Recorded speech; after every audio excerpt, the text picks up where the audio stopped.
بسم اللہ الرحمن الرحیم۔ طوطا حلال ہے یا حرام؟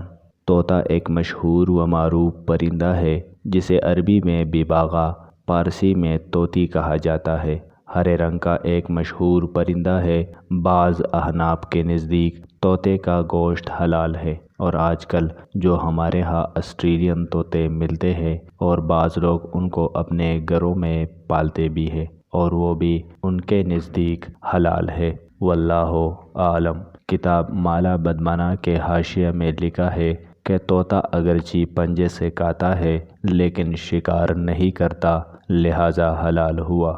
بعض کے نزدیک یہ مکروہ تحریمی ہے، احتیاط اس کو نہ کھانے میں ہی ہے۔ مرغابی حلال ہے یا حرام؟ مرغابی بطخ کے مشابہ سرخ رنگ، لمبی گردن اور ٹیڑھی چونچ کا ایک پرندہ ہے، اور یہ حلال پرندوں میں سے ہے۔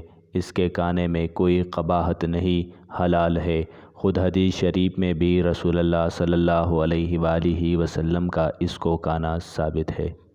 جزاک اللہ خیرا۔